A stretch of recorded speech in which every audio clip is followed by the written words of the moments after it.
nanone ndongera ndagusuje cyane kandi nkomeje kukwifuriza kugira ibihe byiza. Ikaze kuri Bivugwe TV. Niba ari ubwa mbere ugeze hano kuri uyu muyoboro wacu wa YouTube, ibuka gukanda subscribe ukore no kunzogera kugira ngo tujye tubana. Ikindi kandi ndakwibutsa kuza gukanda like kuri iyi video kugira ngo bikomeze kugenda birushaho kugenda neza cyane. Ngira ngo mu mazi iminsi mubibona ko ku mbuga nkoranyambaga hakomeje gucicikana amakuru avuga umwuka utari mwiza hagati y'umunyamakuru Irene Murindahabi cyangwa se Kasha Makokero wamenyekanye nanone ku izina rya Morodekayi. Hakomeje kuvugwa rero umwuka utari mwiza hagati y'uyu munyamakuru ndetse n'umugabo nanone wamamaye ku mbuga nkoranyambaga ku izina rya Dumba. Dumba we rero akaba yibera muri Canada, niho akorera imirimo ye y'amaboko ya buri munsi uko bwije n'uko bukeye kugira ngo ubuzima burusheho kwisunika cyangwa se kumera neza. Ni byinshi rero turi buze kuvugira ahangaha. Turaza no kugera ku nkuru ya Irene Murindahabi ndetse n'abakobwa managinga twamenye ku izina rya Vestina ndetse na Dorcas bamamaye mu ndirimbo zo kuramya ndetse no guhimbaza Imana.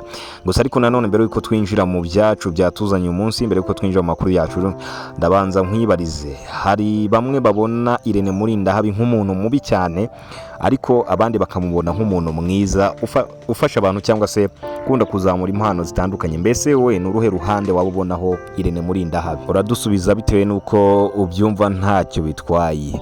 Nibyo rero, reka duhite tuza mu makuru yacu yatuzanye umunsi. Ku mbuga nkoranyambaga hamaze iminsi hacicikana umwuka utari mwiza hagati ya Irene Murindahabi ndetse n'umugabo wamenyekanye ku mbuga nkoranyambaga ku izina rya Dumba. Ni mu gihe uwitwa Pazomani yari amaze gusohoka muri gereza ubwo ubushinjacyaha bwari bwemeje ko agomba gutaha nyuma y'uko ibyaha yakekwagaho basanze ari umwere. Byari byaturutse ku kuba yampana amashusho yaragiye hanze ari kumwe n'umudamu we biterera akabariro. Irene Murindahabi rero akaba yarashinjije uyu Dumba gukwirakwiza amashusho ya mpano. Akaba yaravuze ko ari mu bantu babigizemo uruhare kugira ngo amashusho ya mpano yambaye ubusa ndetse n'umugore we agere hanze. Uwitwa Dumba nawe rero nibwo yaje kuvuga ko Irene Murindahabi ari umugome mubi cyane nyuma yo kumubeshyera ko yagize uruhare kugira ngo amashusho ya mpano ndetse n'umugore we bari gutera akabariro agere hanze.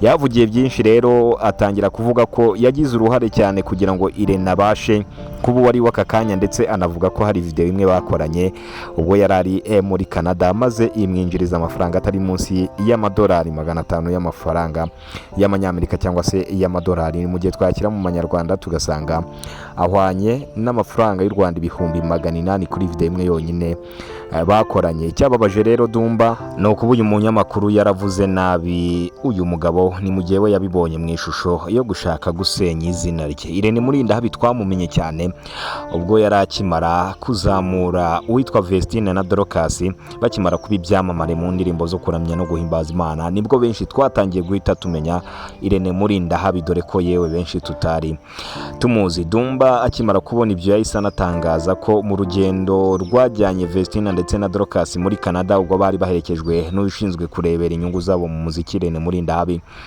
ibyo bari bagiyemo atabishyize ku murongo neza uko bikwiye. Akomeza no gutangaza ko amafaranga yabonetsemo yaba yarayifunze wenyine nk'uko uyu Dumba akomeza kubitangaza ku mbuga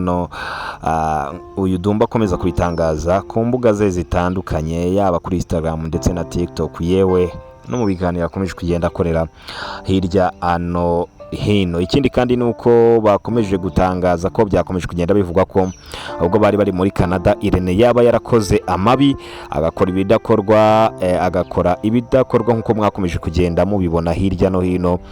Bakavuga ko ubwo bari muri Canada bagiye gukorera ibitaramo bizenguruka Canada, Irene yaba yarakoze amahano kuri Vestina.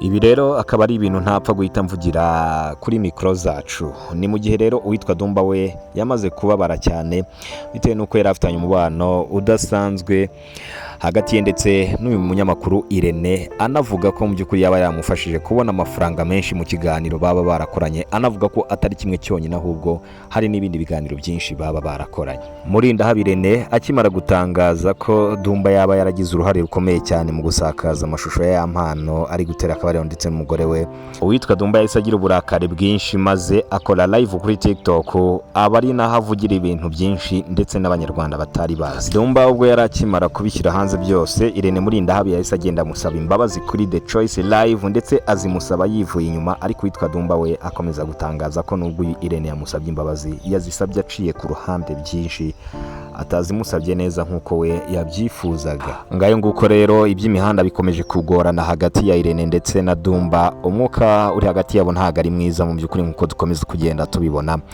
Gusa amakuru yose akomeza kugenda tugeraho hagati y'aba ngaba bombi turagenda tuyabagezaho 5 kuri 5. Icyo nakwibutsa rero no kwikandira kuri subscribe, ikindi kandi ukibuka no gukanda kuri like, hanyuma rero na video ukayisharinga ukaduha n'igitekerezo n'inyunganizi n'iby'agaciro gakomeye cyane. Uwiteka abarinde kandi akomeze abagure mu byo mukora byose. Tuzahura muri video itaha.